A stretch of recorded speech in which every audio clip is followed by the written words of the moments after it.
We're on the reformer portion of the Pilates Teacher's Essentials. All right, so I have the reformer set up and I'm using 3 reds and a blue, and I have the foot bar up. Now, we are starting in a little Pilates V, all right?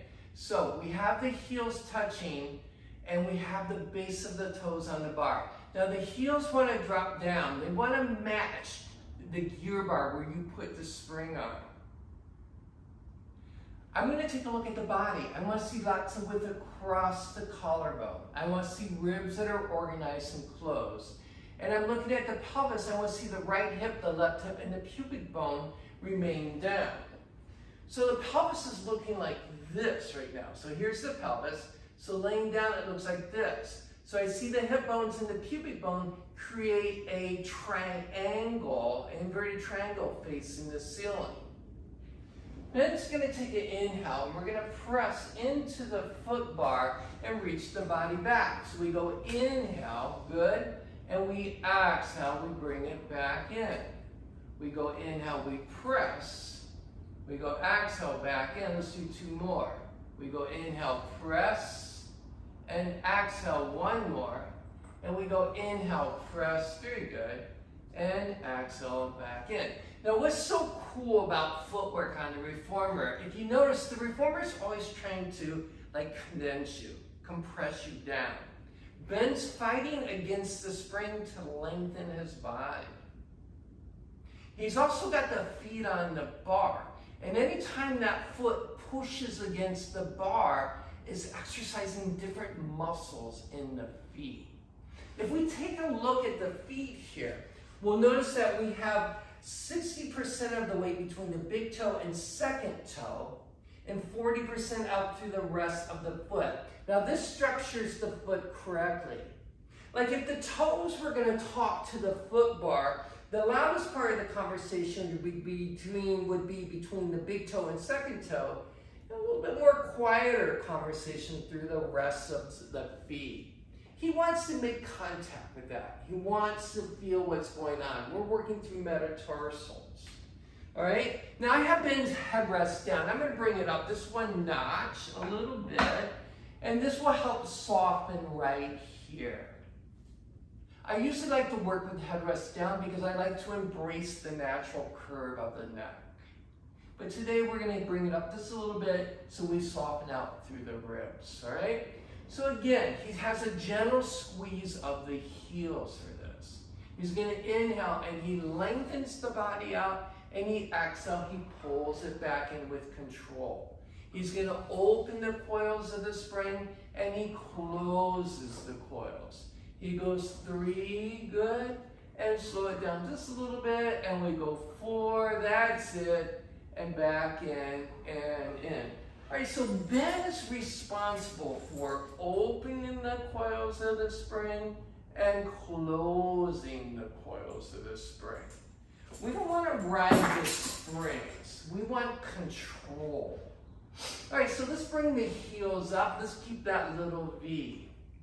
Now, when we put the heels on the bar, I want to see the middle of the heel touch the apex of this bar, the highest point. You know, we have to use the backs of our legs so much in Pilates. This will help your student, your client, to find the backs of the legs.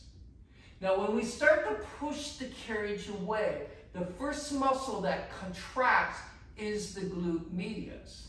So this is way down here low. That's the muscle that's going to contract first. And then the rest of the glute starts contracting with it, and we press the body away.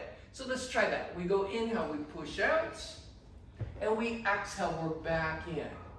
We go inhale, press, and exhale. And we're opening the coils of the spring. 3, again, good, and back in. Let's do it 1 more time. And we go 4, very good, and pull it back in. Now, to find that muscle, that glute medius, I like to do little short pushes, little pulses. So all I want you to do is kind of pulse the machine back and forth halfway.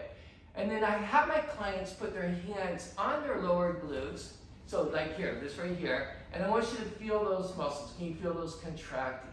Right, so that's the first muscle that starts. Hands back down beside your body. All right, and the pelvis back into place. Great. All right, so we're going to move into a parallel position now. So let's bring our feet down to parallel. All right, and the base of the toes. Again, that foot placement is very important. Big toe, second toe, 60%, 40% out through the rest of the toes. He's going to push the carriage away now. He presses out, he stretches, and he holds. Nice long body. He lowers the heels softly down, 1. He brings the heels back up. Lowers down, 2, good. He brings the heels back up. Lower down, 3, and heels back up. We go 4, good, and back up, bend your knees and bring it back in. Now he's doing a pretty good job of keeping everything in alignment.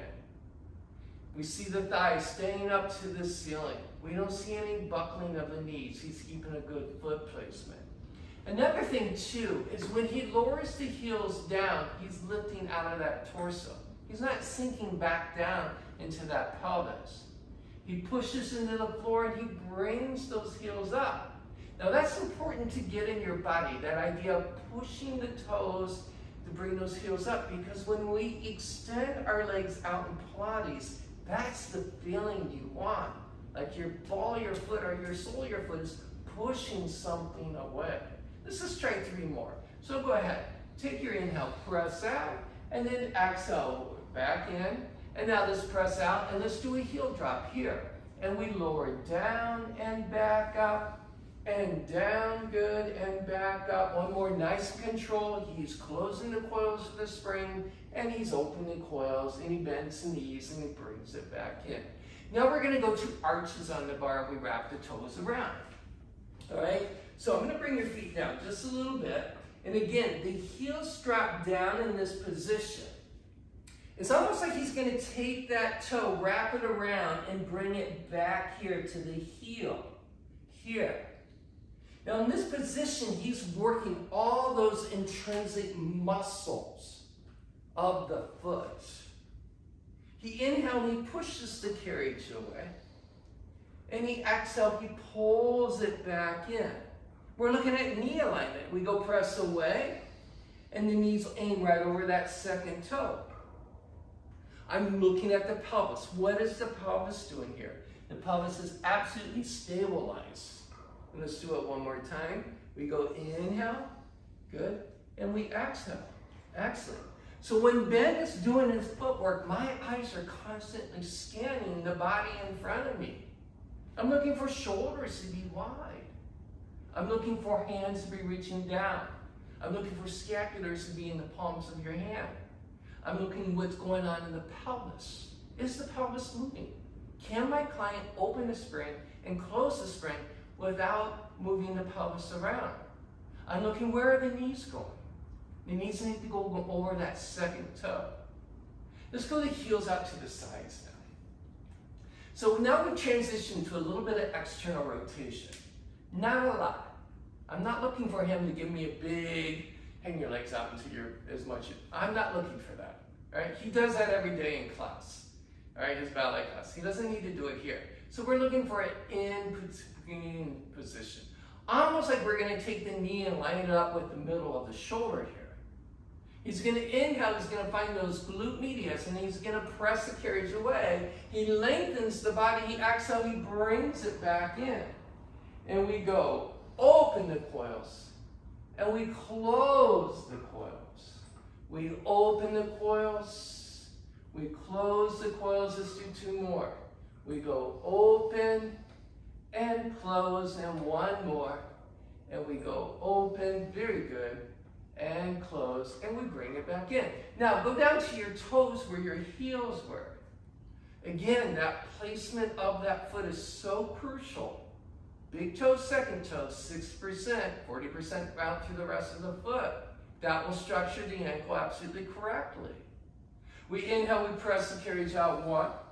We exhale, we pull it back in. And we go 2, good, and back in. And we go 3, 1 more, please. And we go 4, press, very good. And we pull it back in. Now, Ben, I want you to go out and press and hold. hold. So hold. We're lengthening the body. Now he's going to squeeze the inner thighs together and he's going to lower the heels down. 1. Perfect. Squeezing the inner thighs together keeps him on top of his legs. He presses the heels back up without losing the control of that spring. He exhales, he lowers down 2. Good work. He brings it back up. He goes 3. Good. And back up. Let's do it one more time. And we go 4. Very good. And bring it back up. And bend your knees and bring it back in. Bring your feet together. Relax.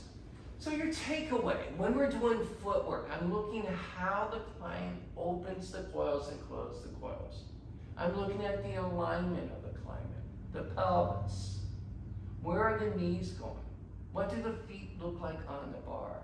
And if you notice, I use my voice a lot when I teach. Voices can be so motivating. The tone of your voice, your inflections. He reaches out. He pulls back in. So I'm helping Ben guide his body through my voice. Also, I got up and I used my hands a little. I give some tactile cues. These are the most important tools you have as a Pilates teacher. It's the hands. Use them. You want permission first before you start touching your clients. But you use them and they help facilitate the movement. They help facilitate the muscle. All right, let's move on.